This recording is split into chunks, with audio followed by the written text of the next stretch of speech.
Ito na po ang sagot ng Quad Committee. Pakinggan natin. Pakinggan natin. Sa particular question na yon, maaari naman siya sagutin ng yes or no. And then the explanation, Mr. Chair. Opo. Do not control my answer, Your Honor. This is not an inquisition. This is a process of investigation. Thank you, Mr. President. Yan na po. Binubuwag na po ng ating Pangulo, ng dating Pangulo, ang maling panuntunan ng Kongreso tungkol sa aid of legislation. Sinasabi po ng Pangulo, this is an aid of inquisition, an investigation.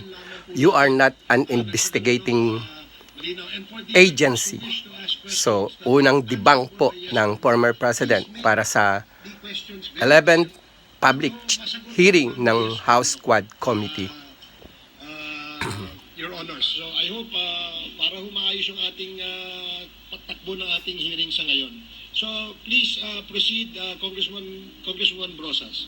Yes, Mr. Chair. Mr. Chair, ang tanong ko, sinasabi niyo rin na ang war on drugs ay talagang utos niyo. Diba? Pag sinabing war on drugs, Duterte yan. Sa inyo na nadikit yan. Unless, ito po, tanong na pwede nyo i-expound. May iba kayong gustong itawag doon? Meron po ba kayong gustong ibang itawag doon? Wala na po. Sabi ko, I assume full responsibility for whatever happened in the actions taken by the law enforcement agencies of this country to stop the drugs or the serious problem of the drugs affecting our people. Yan po ang sagot ng ating former President sa tanong ni Brosas. Naging safe ang Davao. Tama po ba? That would be that should be answered by a third person. I would not be answering that. It would be presumptuous of me to conclude. Hindi ako magsabi. Napakatalinong sagot po. Mr. Chair, as mayor, Ang mga statistic po nagsasabi na ang masasabi niyo na naging safe until now, second most safe place ang Davao sa buong mundo. Ayon po sa statistic. walang snatcher, Walang snatcher. walang akit bahay, Walang akit bahay. walang magnanakaw, Walang magnanakaw. walang mamamatay tao. Walang mamatay tao. So yun po lahat. Yes. So walang mga kriminal o walang insidente ng kriminalidad. Bakit po? Merong mga incident, not totally. It would be a dream of a city. Yan po ang palitan at sagutan ng former President ng Pilipinas at si Congresswoman Brosas. Pansin natin ang matalinong pagsagot ng dating Pangulo laban sa mga congressman ng Quad House Quad Committee. Can go home safely, unmolested, undisturbed.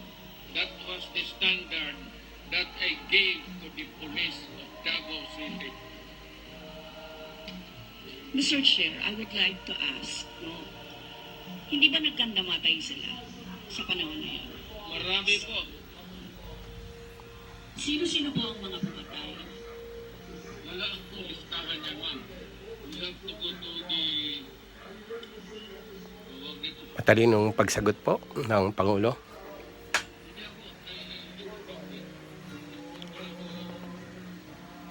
Inamin po niya maraming namatay. Pero ang punto ng mga namatay po ay mga kriminal sa Davao. Kaya nagkaroon ng katahimikan sa Marami.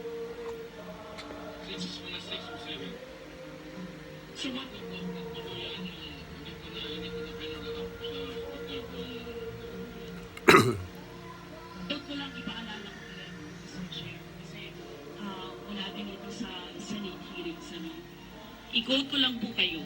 In Davao, I used to do it personally, just to show to the guys that if I can do it, why can't you? Correct. Sinabi niyo po yan sa mga business leaders sa meeting sa Manila. At kung paano niyo ginote ang mga police officers to gun down suspects. Tama po ba? Yes, if they ito na po. send a violent resistance, that's the only thing that you can kill the criminal if you are personally in danger of losing your life too. Ito But ba? hindi mo pwedeng patayin yung criminal na Papasin niyo po, magkatabi na naman si dating Pangulong Duterte at si Laila de Lima. And I go around in Davao with a motorcycle, with a big bike around, and I would just patrol the streets looking for trouble also. Manila Times po ito. I was really looking for a confrontation so I could kill. Sinabi niyo po. Yes. Nagdadasal po ako ng ako na may mag-hold upper dyan. At gumabot na kita talagang patayin kita. Kung may hold-upper po. Kung may kriminal. Basta kriminal ka. Wala akong pasensya sa kriminal. Pagka lumaban, patayan. So, Mr. Maliwanag po ang sagot niya. Pagka lumaban, patay ang kriminal. Na he takes full legal responsibility. Yes. Siya ang mananagot at Yes. makukulong sa ginawa ng mga kapulisan. Yes. Kung sa inyo po ang policy, inaako nyo rin ang accomplishment nito.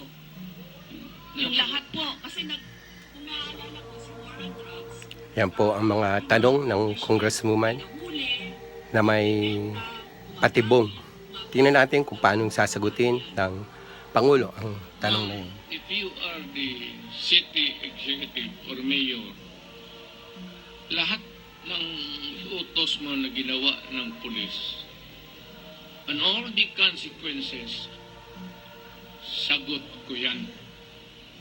Pati ang ginawa ng pulis, sagot ko yan.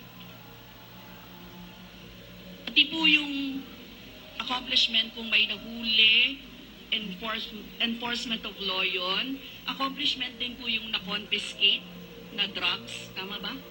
Lahat ng trabaho ng pulis, because you are the mayor, Ito po magsalita ang executive na talagang pananagutan niya ang mga pangyayari.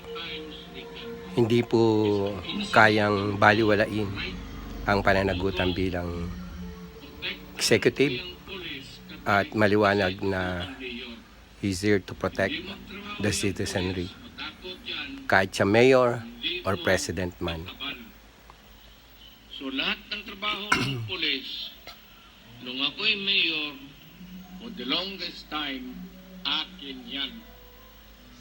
So, Mr. Chair, alam niyo po ba kung ilan ang arrested sa mga drug operations at how much ang drug na na-seize nung time na yan? Ma'am, I was not notified in advance that I have to make an accounting for the arrested persons in Davao City. Napakatalinong pagsagot po.